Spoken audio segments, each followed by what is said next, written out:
Demi Lovato changes their pronouns. A 10-year-old boy exposes the hypocrisy of their school board, and Joe Biden pretends to drive a truck. I'm William Hall, and this is The William Hall Show.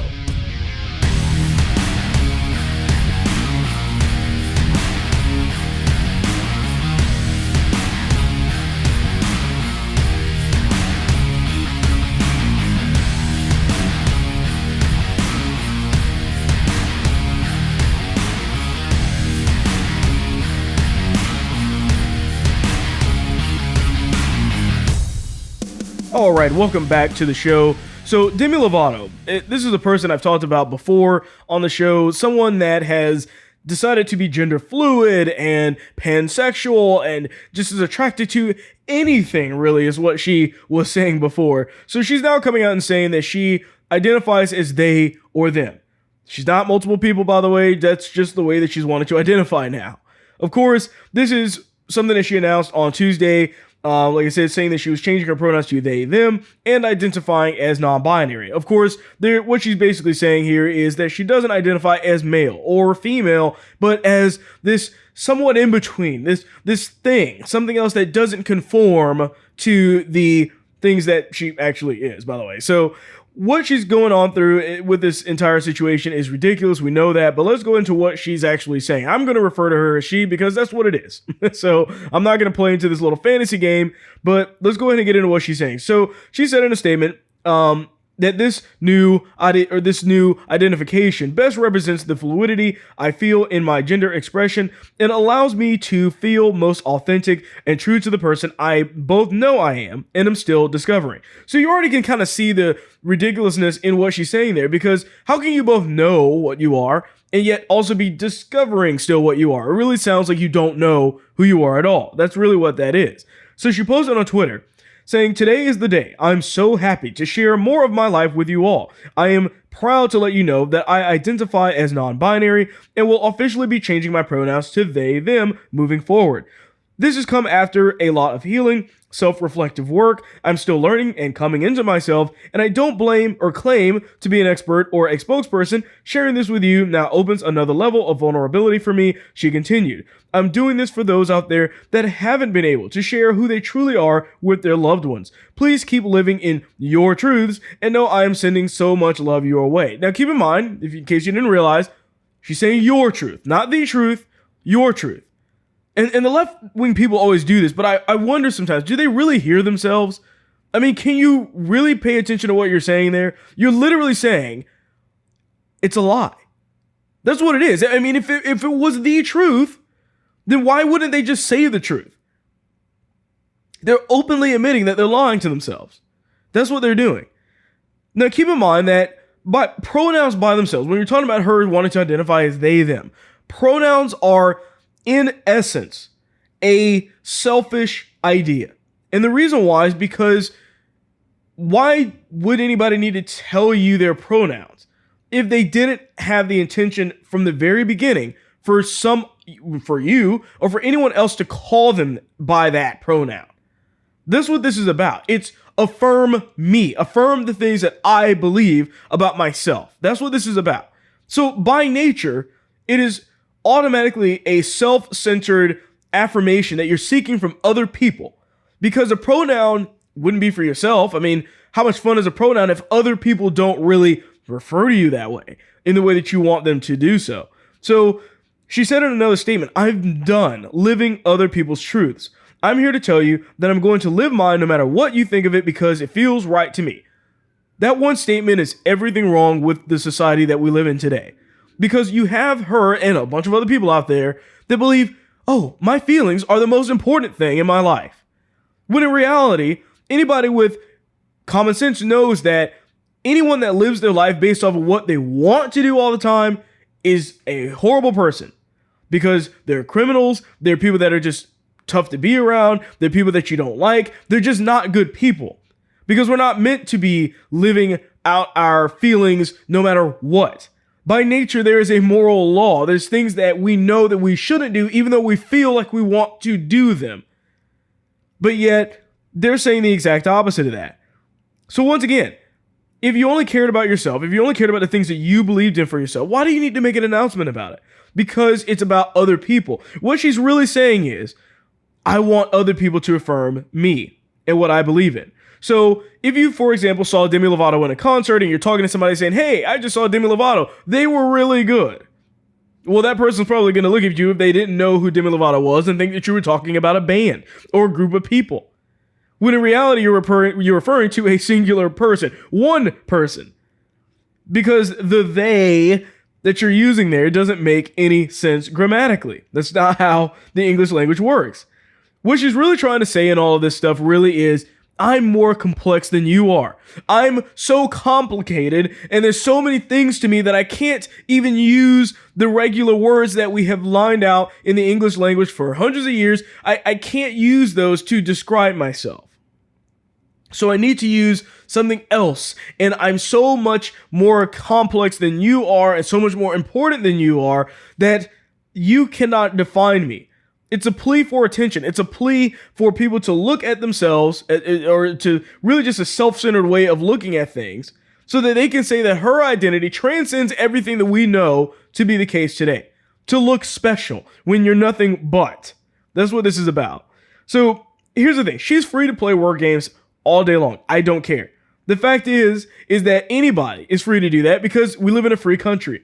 The problem is where they're wanting us to play along with this fantasy of theirs. That's where the problem really lies, is it not? Because what we're seeing here is that it's not about them saying, I identify as that. I mean, I don't care if my neighbor across the way decides to identify as a watermelon. Okay, I mean, I think it's kind of weird. You want to identify as a watermelon. That's completely on you. But hey, don't expect me to start calling you a watermelon to your face. That's not what's going to happen. You're not going to make me do that. And the same situation applies here. I'm not going into the situation to affirm what it is that you believe, because that doesn't make sense grammatically, and it's simply not true. Oftentimes when we talked about the transsexual ideologies and other things like that, people oftentimes brought up people that are schizophrenic. In every medical journal that we know today, if somebody is schizophrenic and they believe that they are seeing their dead grandmother or something like that, you don't, and no medical professional would ever just say, okay, let's pretend like they do see them. Every time and every treatment shows that you bring them back to reality. You bring them back to reality. You bring them back to reality. You don't let them live out every single one of their visions or beliefs that are consistent with the schizophrenia. That's not how this works. But yet, for some reason, we live in a society now where it doesn't even have to necessarily be a mental illness, but they just go into this saying, I'm they, I'm them, and people must now affirm those actions. And if you don't, you're going to get canceled. Or they'll just call you racist or sexist or some other crazy terminology that they always like to use. The fact is that I'm fine with leaving people alone to their own stuff like this. Leave them alone. That's fine. We've heard the statement, you do you, right? But that statement comes with this connotation that you're not going to make me do you. You're not going to make me have to do the stuff that you're going along with for yourself. If we hear something crazy about someone around us, like I said, like the guy that identifies as a watermelon, it doesn't really matter to us. It shouldn't matter to us unless they're trying to have us play along with their fantasy, which should not happen. But at the same time, a pronoun is a grammatical construct. It's not something that you can just change to fit your narrative. It's not a pet. It's not an item of clothing or some fashion piece that you can wear and take off and change at any given point in time just because you feel like it, depending on where the wind is blowing. It is a set in stone thing that is not movable. Language is used to convey meaning.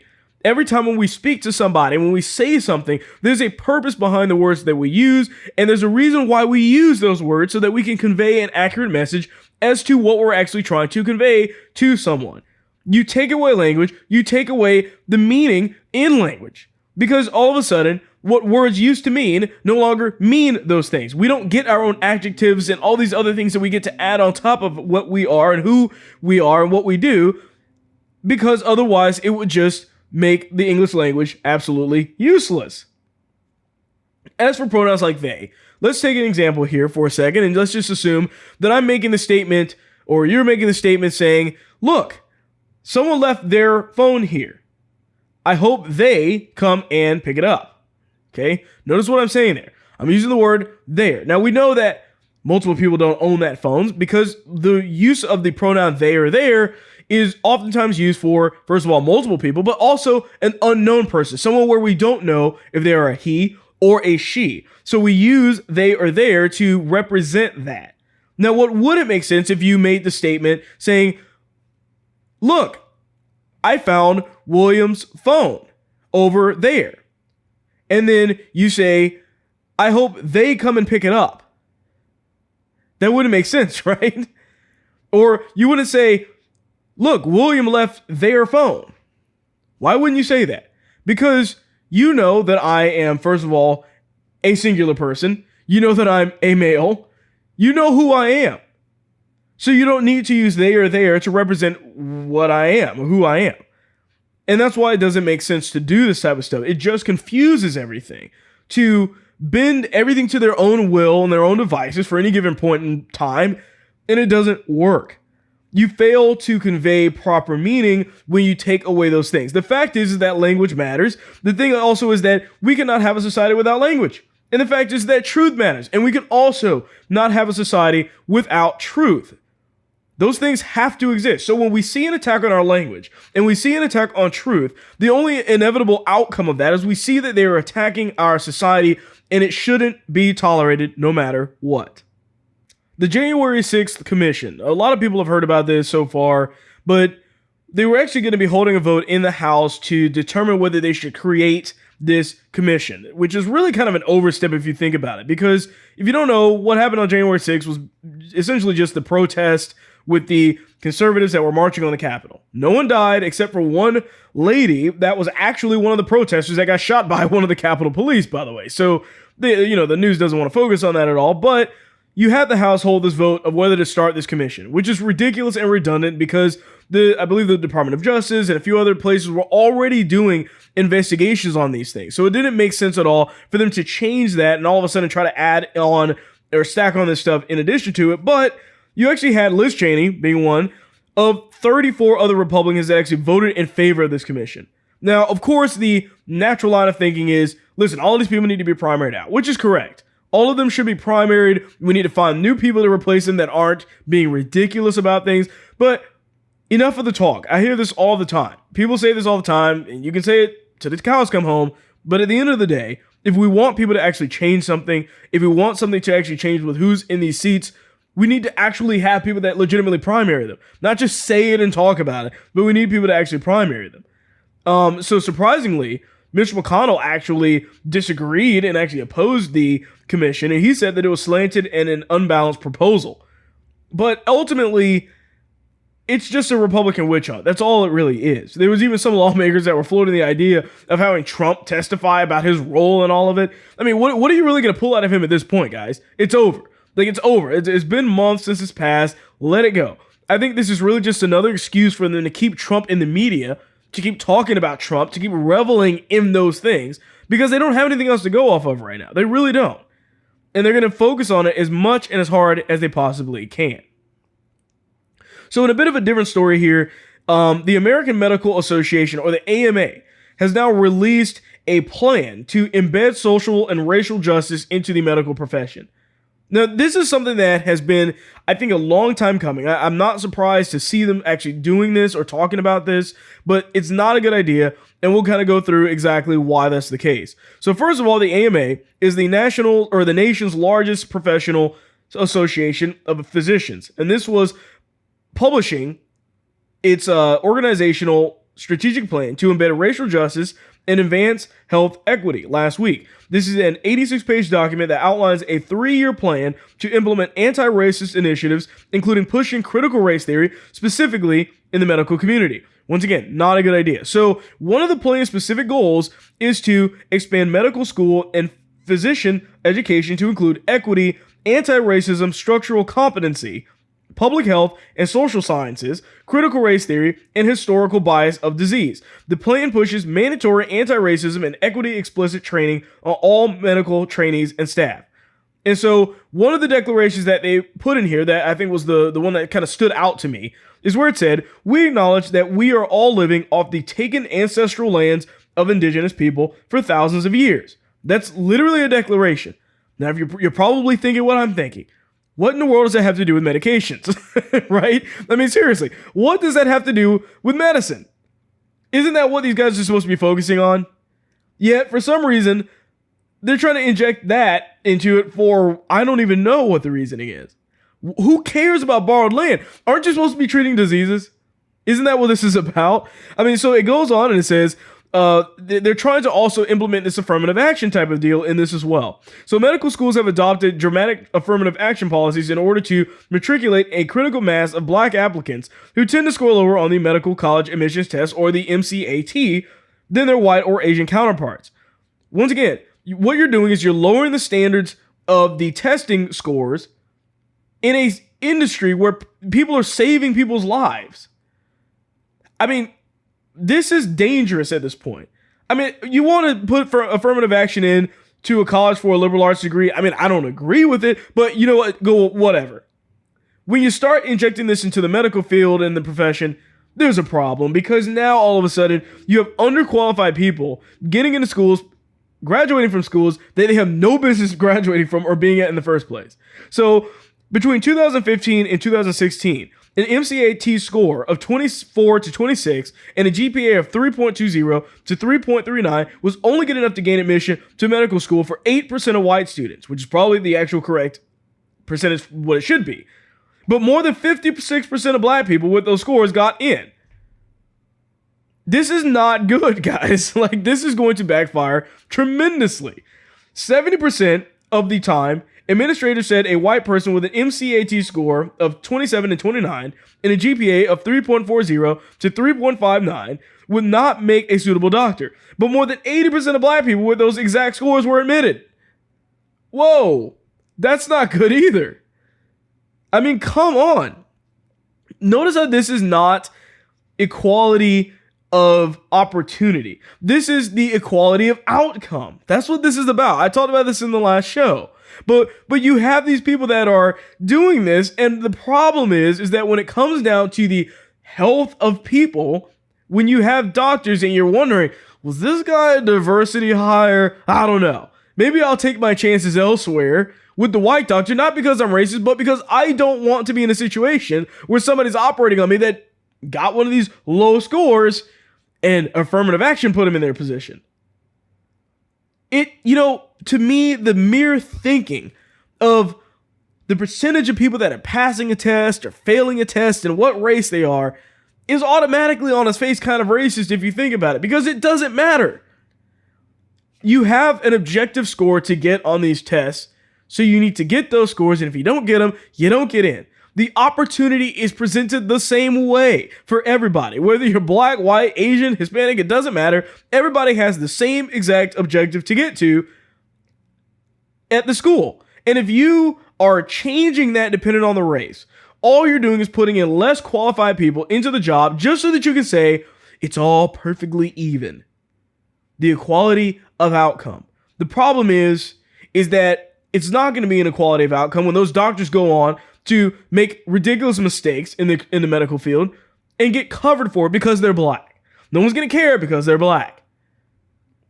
This is the problem that we have already. Now, the AMA claims that racism and discrimination ensure that historically marginalized communities remain disproportionately plagued by early disease and abbreviated life. I can already see where this is going. So they say, now what they're trying to claim here is when they're talking about certain different races of people being kind of having a higher percentage of having certain different diseases or medical conditions.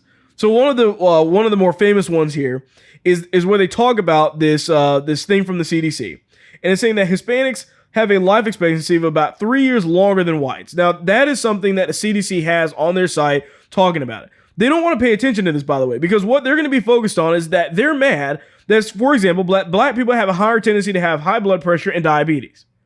That's what they look at. They look at these stats and they say, okay, well, why are these races, specific races, having a higher chance of these things versus someone else that doesn't have as high of a chance of these things?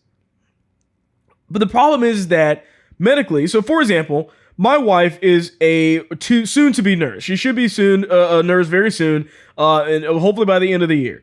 And kind of going through some of the course material that even she has been dealing with, what you see is that oftentimes it's pretty objective. And I'm like looking through some of the stuff thinking at some point they're going to have to change this for the sake of the woke idea, right? Because it's literally just in there like, hey, blacks have a higher chance of this, and that. You know, when you're a nurse or you're a doctor, when you go in, you know that. And you can identify it a little bit easier knowing that black people have a higher chance of having certain things, that white people have a higher chance of having certain things. And also, men and women have different levels of expectancy for certain different diseases and whatnot.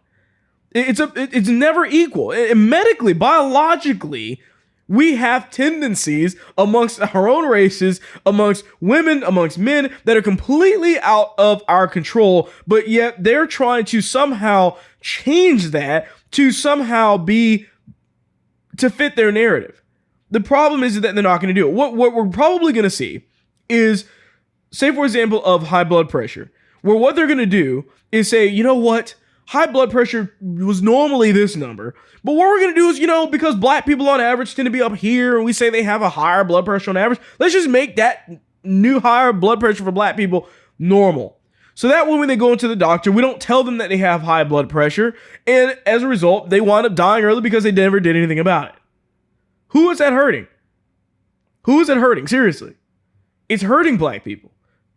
It's hurting women. It's hurting people that need to know what's going on with them medically because of their sex, because of their race, because of whatever it may be. It really doesn't matter. The point is that you still point it out regardless of what it is. And a doctor needs to be aware of the tendencies between men and women and different black, white, Hispanic, whatever it is. They need to be aware of that, especially when we're talking medically.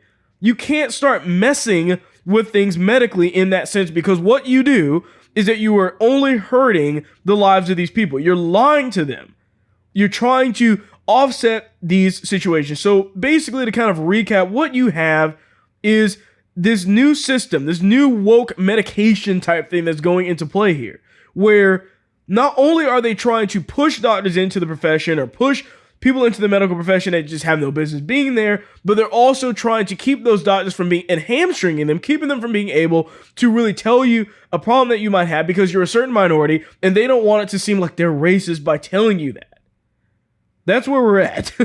Obviously, for anybody that knows what's going on, not a good idea at all. So Bill Gates has hung out with Epstein. We have the reports showing that, but now we have a new report saying that he actually was trying to hang out with him for his connections. So this is a report coming from his former employee of the Gates Foundation, and said that Gates had hoped that by associating with Epstein, the latter could produce Gates to, or introduce him to, other influential people that had some sway with the Nobel Committee members. So he was trying to win the Nobel Peace Prize, or the Nobel Prize for something. Now, Gates reportedly had numerous meetings with Epstein from 2011 to 2013, most often in Epstein's New York mansion, but at least once on his now infamous jet, the Lolita Express, that was going to his island that was now raided, and everybody's kind of been exposed and talking about that whole situation. But Epstein, by the way, pleaded guilty of soliciting an underage girl for prostitution in 2008, and the public relations team at the Gates Foundation was aware of other salacious rumors and allegations circulating around Epstein at the time. So when he was hanging out with him between 2011 and 2013, he knew full well what this guy had done. I mean, he knew. Gates reportedly had a close relationship with Epstein during those years, one of a few factors that eventually drove Gates and his wife to seek a divorce. This was a report that was recent when talking about why he divorced his wife. A part of the reasons is that apparently she was uncomfortable about his relationship that he had with Epstein at the time. Now, the real question I have to ask is the Nobel Peace Prize really worth going out for Epstein for? I mean, is it really worth hanging out with him, knowing that he pleaded guilty to a prostitution charge? I mean, really, Gates? I mean, that's pretty low. But what this really has to do is this really about the Nobel Peace Prize, or was it really the fact that Bill Gates wanted what Epstein really was offering? Who knows? I mean, at this point, it's all speculation. That's all we can really do. But we do have to wonder. I mean, these are two elites, people that have tons of money, do whatever they want. We've seen that take place. And we know that there's definitely a conspiracy going on between him and I'm sure plenty of other people as well in the industry. But we can only speculate what's going on. I don't think it was really about the Nobel Prize. I think that was one of the perks, and I don't think he really cared. If it was about the Nobel Prize, he really didn't care. Because what this was about is just getting what he wanted, and he didn't care how screwed up the person's past was or whatever it is. Didn't matter to him. He had his eyes probably set on something in particular, and I'm sure when he went to his island, he probably did some other things there too. We don't know, but it does look to be that way. So just a quick reminder that I do have a Telegram channel where you can get the latest updates and statuses and articles and things like that from me, and you can find that at t.me/William5849. Remember, that is t.me/William5849. And if you're listening to this on a podcast platform like Apple Podcasts, please remember as well to leave a review. Masks never made any sense in schools, and now we have this 10-year-old boy that calls out the hypocrisy right in front of the school board. Turned 10 years old. Just talk a little closer to that. I just turned 10 years old, and I am a 4th grader at Felix A. Williams. I expected school to be a little bit different in the beginning, but I didn't think it would stay this way all year long, and I was surprised by the rules. A lot of them didn't make any sense to me, like the fact that we were not allowed to play on the playground or have student council, or turn to face each other at lunch, and we also have to wear masks outside at PE and on track. I love my school and all, but my teachers seem really stressed, and that makes me feel bad. One teacher walks around with a clipboard full of referrals for any student whose mask isn't on properly. It makes me feel scared. That same teacher yells at us having our masks down to drink water while we are outside in car line. She told us we had to wait until we were in our parents' car to have a drink of water. She had her mask down the entire time while she was yelling at us, which makes me and all my friends very mad. This happens a lot. And it seems unfair teachers take their masks off while they yell at us kids, and that we need to pull ours up. I asked my mom if there's a word for this, and she said there is. Hypocrisy. Wearing a mask all day makes me feel really tired and gives me really bad headaches. Sometimes I'm at school and I need to lay low in the dark until they're gone. My mask also sticks to my face when it's really hot, and it makes it hard to breathe. I feel like I can't catch my breath, and that makes me feel claustrophobic and anxious. It's really stressful. I finished taking all of my FSAs, and I had a hard time focusing with a mask on. A few weeks ago, I ran into my teacher outside of school. She didn't even recognize me because she's never seen my face before. But I knew it was her because she sits at her desk a lot without a mask on. I know my teacher has asthma and everything, but I understand why it's hard for her to wear a mask, and I think she should have that choice. But I should too. I have allergies, and I feel really anxious with my face covered. But I'm not allowed a mask break like her. It seems unfair. All this seems unfair, and it doesn't make sense. I miss seeing people's face. I miss the way things used to be. I'm scared they'll never go back to normal. Breathing freely doesn't seem like something we should have to ask any other people for permission for. Please make masks optional today. It would be so awesome to end the school year on a really happy note like that. Thank you for your time. Thank you, John. You did a good job. I love this here because what we're seeing is that an actual student is just calling it out for what he sees it as. Because this isn't a matter of just saying, you know what, hey, I just don't like them, and that's it. But it's like, you know what, even the teachers aren't adhering to these guidelines. And I think the worst thing that we can do is that the problem is that we've looked at teachers as a society and said, these people are heroes, they can do no wrong. And what they've done is refuse to teach any other way.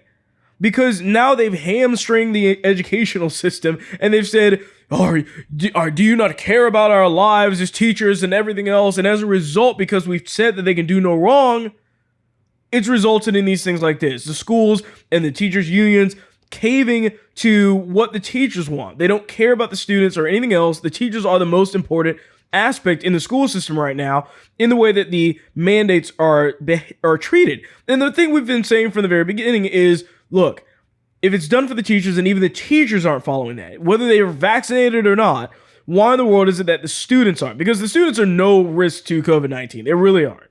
I mean, the numbers have been proven on that multiple times over and over again. They're just not the target for any of this whatsoever. The thing is that these should have been made optional a long time ago. They're just asking for them to be optional. It's not a matter of trying to ban people from wearing masks. Not a terrible idea, but that's not what they're trying to do. They're just saying just make them optional. Allow the kids that are going to play on the playgrounds to breathe. Before, I believe a week or two ago, I covered a girl that was doing track and field in high school, and she was forced to wear a mask outside running by herself, and literally fainted right at the finish line. Was dizzy, confused, didn't know where she was. You can't do this to children. It's absolutely ridiculous at this point. And once again, if the masks work so well, where are yours? If you're wearing yours, why are you concerned about everyone else? That's really what it comes down to. But following the speech, the Martin County School Board actually voted 4-1 to make masks optional beginning June 1st. So masks will also be optional as well during their graduation and during summer school, which is good. So at least the message got across. The message got to who it needed to get to, and they paid attention to what he was saying, because it really is a very, very important message. So Joe Biden jokes at this reporter, and this was pretty crazy, but he basically says that he would hit her with his truck. Mr. President, can I ask you a quick question on Israel before you drive No, away? you can't. Not unless you get in front of the car as I step on it. I'm only teasing. Okay, here we go. You ready? See it, sir. You ready?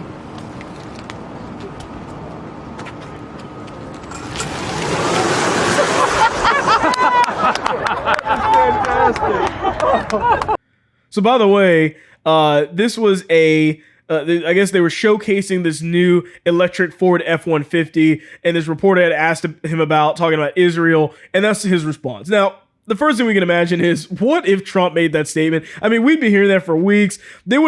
I guarantee they would have impeached him again, because they would have said he threatened to run a reporter over with his car, and we could have said, hey guys, it was a joke. It wouldn't matter to them. They would be trying to impeach him over something like that at this point, but because it's Biden, he gets off scotch-free. Now, the real story here is that Biden was never actually driving the truck at all. So this shouldn't come as any surprise, but I'm going to show you the clip of this in slow motion. And as you're going to see, the truck is driving by, and you'll see that Biden has his hand on the steering wheel, and there's a guy next to him with his own steering wheel in the passenger seat that is really driving everything in the truck. He's the one that's actually turning. So then there's this real part kind of a little bit later, as you're seeing here, where he turns the steering wheel like to the right pretty sharply. But if you look at the tires, they're not moving at all. Like, they're still straight, because Biden is not driving this vehicle whatsoever. So once again, you have to take this into consideration. Do you really want Biden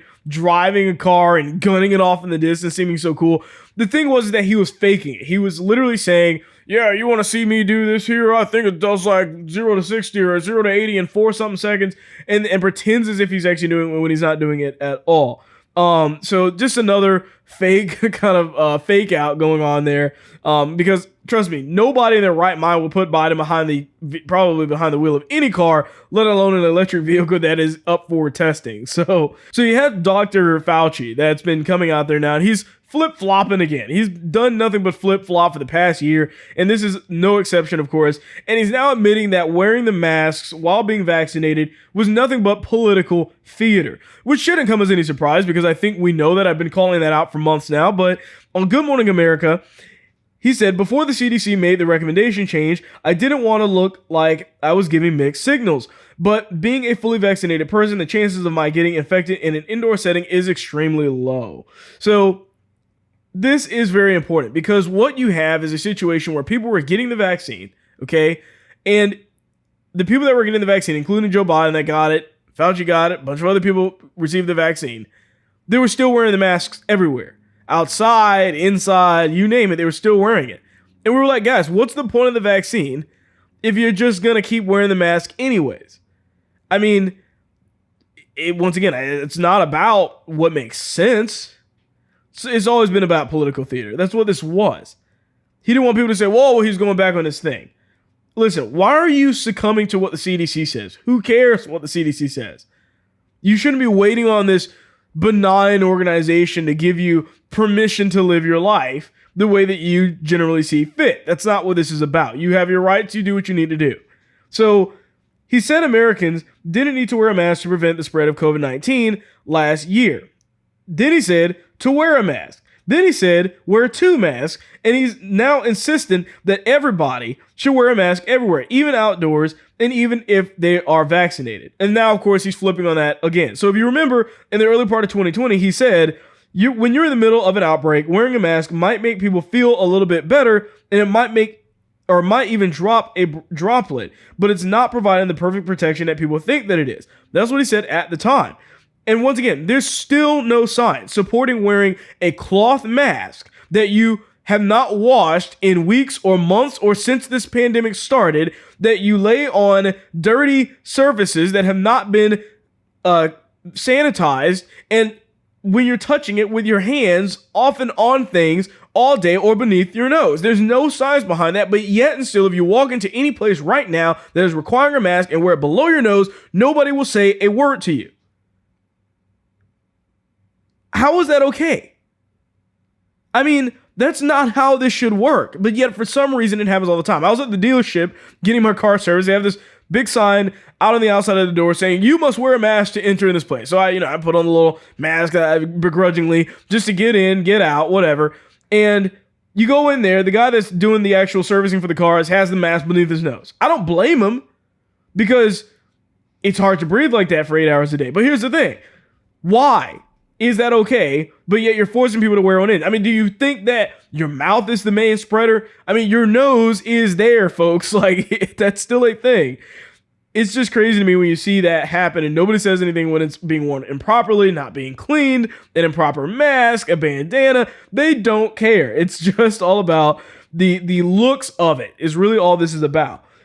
The thing is, too, is that I don't listen to Fauci whatsoever, because he's going to flip and flop wherever he needs to go at any given point in time.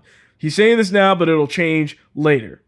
All right, so I covered this story a little bit, just kind of going through the footage, but there was a police shooting involving this guy named Andrew Brown. And if you're interested in the actual full clip that I put up, going through each second of the video and police footage, I would advise you go to my YouTube channel, my Rumble channel, look at that video to kind of show you exactly what's going on. But I just wanted to kind of recap it briefly on the show, just to say that the shooting was entirely justified. This was a situation, by the way, where a black man he had a warrant out for his arrest. So the police officers, there was like 4 of them that pulled up in a police truck. They were literally about to go ahead and serve this warrant and arrest him at this time. They knew where he was and were going to the location. That's how this works. I've worked at a sheriff's office. When we get a warrant and somebody knows who they are and they know they have a warrant out for their arrest, they go out there to arrest them. So they were on their way there, and the guy, I guess, was just in his car or just was about to get in his car, but he gets in his car, and the police officers had jumped out and they told him to stop, don't go anywhere, get out of the car. What's he do? He continues to drive the car, basically floors it, aims it, and turns it towards a police officer. And from what the looks of the video showed is that it looked like he hit the police car or the police officer with the front of his car. And then they started shooting shots into the vehicle as a way to apprehend this guy. Now, you had Al Sharpton, all the regular key figureheads, all these reverends that apparently probably haven't stepped foot in a church in their entire lives, come out of the woodwork saying, oh, well, they should have just let him go. Why can't they just let him go? Why is a warrant a license to kill? Which doesn't make sense. A warrant never was a license to kill, but I can't tell you what is a license to kill: endangering the life of a cop. Okay, that's the standard line of reasoning here. It doesn't go any further than that. And you know what also is a license to kill? Endanger the life of anybody. Okay, if you try to hit anybody with your car, they technically have a right to shoot you and claim self-defense. It's not even a police officer specific thing. It's just you not being an idiot thing. That's how this works. And yet you see these people out there that are trying to defend this action for some reason as being okay. Oh, just let him go, officer. It's no big deal. He just had to get to work. He was late for work. He'll get to work and you can just arrest him afterwards because he's totally going to comply when you try to get him a second time. That's what they tell you. It's a really, really dumb situation that we see ourselves with here, and you see the general racism from these people and stupidity from these people, where they're basically saying, without saying it, how dare police officers expect that black people not resist arrest and not run them over with their car? See, officer, black people have to resist arrest, and they have to try and run you over with their car, because you see, they just don't know any better. They don't know how to act right, officers. So just let them go. That's where we're at right now. But the shooting was justified, whether they want to call it that or not. Those people thought that they were right, they were wrong. The shooting was 100% justified in that situation. There were people trying to protest it and act all crazy and act like it was going to turn into something. It didn't turn into anything. And most of these situations won't, because what you're going to consistently see is every time it starts off with a black man committing a crime, doing something stupid in the first place. Every single time. And it's not just committing the crime, because they already did that. I mean, I went through the guy's rap sheet, but he had been committing crimes, armed robbery since 1995. He was no newbie to the whole system of committing crimes. The police officers studied that report and knew that he had a history of law enforcement, of resisting arrest, and armed robbery, and all these other things. So they knew this guy was not going to go willingly. That's why they came out ready to go when that situation happened. By the way, this is the justification for no-knock warrants. Because when you have a situation where the person that you know has a long history of resisting arrest and acting a fool every time an officer is involved in anything, you know that if they know if it's the police officers that are coming, then they're going to run. That they're going to shoot back at you, or they're going to do worse. So they oftentimes use the no-knock warrants or whatever it is to say, let's show up unexpected, because that doesn't give them any time to do something stupid. In this situation, someone got hit by a car. So justified once again. But either way, that's all I have for you today. Once again, go check out that video for sure. Remember to follow me on Telegram on that channel as well. You can just find me by searching William Hall or William5849. But with that being said, I thank you for watching or listening to the show, and I will see you on the next one.